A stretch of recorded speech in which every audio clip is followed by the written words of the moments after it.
Greetings one and all, this is Rhythmworks and welcome to my channel with a post Watchdogs 2 world premiere reveal response video. Now, I, like so many others, have bought Watchdogs 1 because it was simply associated with the launch of the PS4, so I considered it to be a launch title. Now, when I think of launch titles, I think of launch titles as being games made by developers who were closely associated with Sony in making sure that both entities are seen in its brightest light. That's how I think, you know what I mean?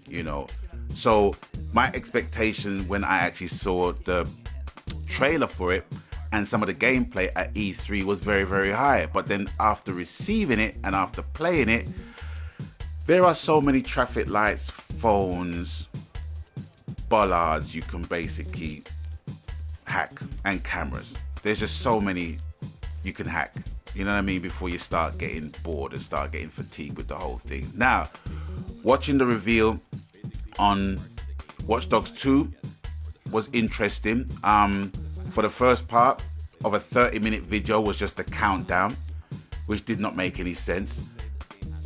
And the first half, or the third quarter, was just made up of the developers basically talking about the history of Watch Dogs and what work went into it and the mistakes that they basically made and the improvements that they wanted to make in future in terms of Watch Dogs 2. Now, the obligatory shots of developers just sitting in front of their bank of computers and designing stuff, that doesn't impress me anymore, because there's been many games that we see as trailers and we think, okay, yeah, in engine, what is that supposed to basically mean to a layman? You know what I mean? It's like, if they see that, they're going to think, well, that is what they're going to basically get, when in reality, they're not. There's been so many games that's been featured in high definition quality, 60 frames per second quality, but then when you get the game, it's anything but. And that's one of the most disappointing things as well.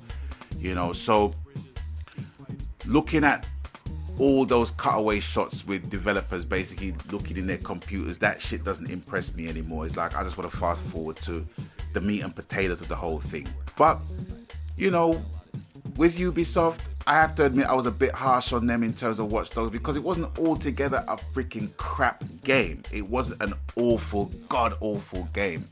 It wasn't a bad game, do you know what I'm saying? But I think my expectations and a lot of people's expectations based upon the onset of a huge launch of a major next-gen console like PS4 and a game like Watch Dogs, which kind of encapsulate the whole technological side of hacking and this and that and what have you. It was just really interesting for the two to marry together, do you know what I mean?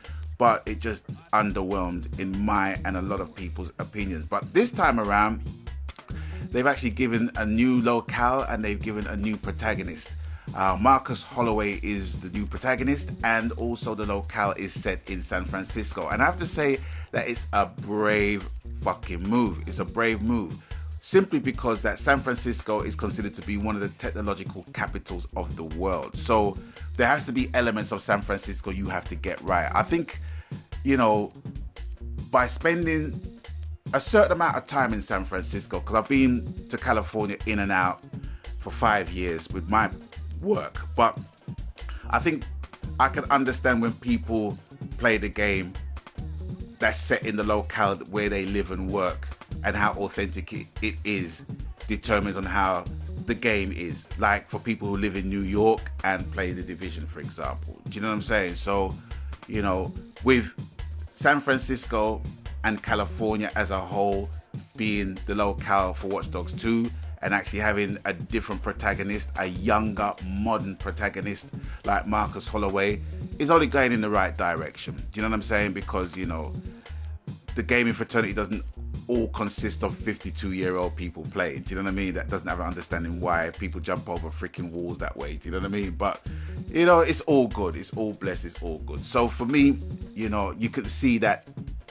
they're trying to make good on their promise of a better game than they did with Watch Dogs. However, I'm still cautious, because it wasn't until Naughty Dog's offering with Uncharted 4 and the lack of content that was in Uncharted 4 upon release It wasn't until then that I realized, well, yes, I can still be optimistic about a game. I can still be excited about a game. But then after receiving what I thought was going to be a whole game with Uncharted 4 and release and getting 2/3 of a game, it really disappointed me. So the reins are firmly held in terms of jumping aboard the hype horse or the hype train. You know what I mean? It's like I'm not gonna be one of those people that's gonna be excited about games until I actually get it and play it, because it just doesn't make any sense. It's too much of an expensive hobby, man. Do you know what I mean? You know, £40 PS Plus subscription, nearly £600 a year you're paying for internet. You got your console, you got your games that you basically buy. You know what I mean? You got your peripherals that you buy as well. So it basically adds up, you know what I'm saying? If you're a YouTuber, it still adds up even more. So for me, you know, it has to be something that is gonna hold my interest, you know? And looking at Watchdogs 2, I can see that the effort has been made, but I'm just seeing in-engine footage. I'm not seeing in-game footage. No, tell a lie. In the trailer, I did see some in-game footage. And I have to say, you know, looking at the game, from my standpoint, it looks brighter, it looks bigger, it looks wider.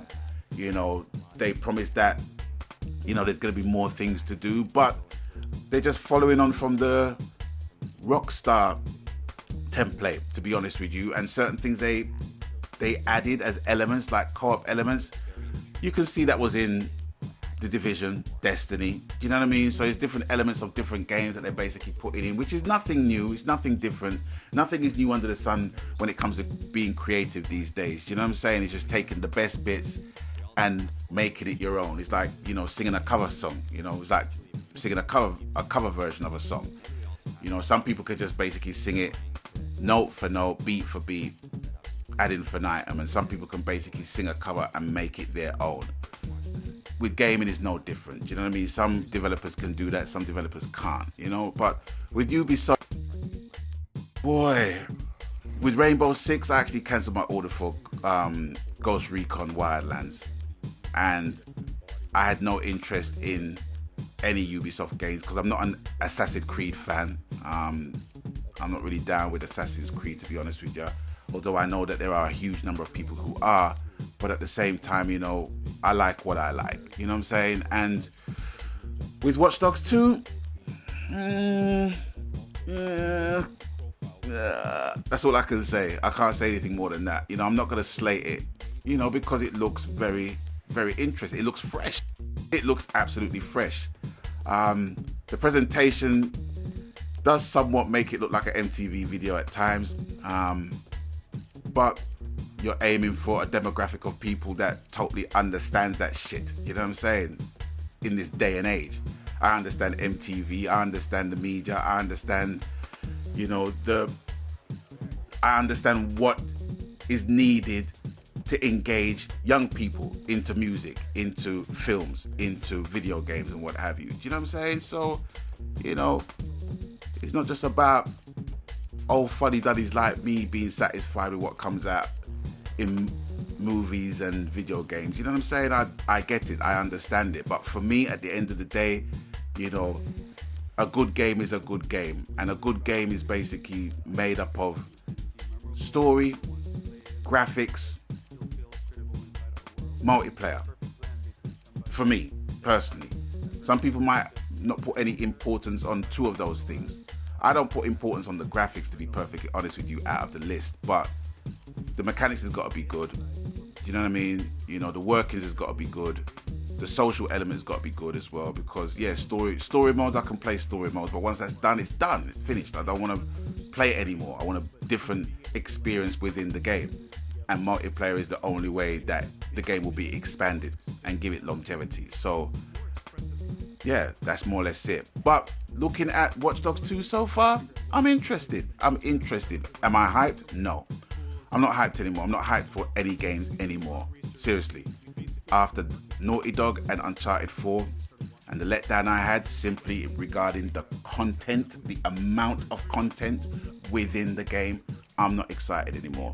I was really being an eternal optimist in thinking, okay, if Naughty Dog are mavericks and basically doesn't conform to the bullshit other developers and distributors are in line with, then I'll be optimistic. I'll be eternally optimistic. But they have, they fell in line to that bullshit and drip fed us. So I'm not hyped anymore.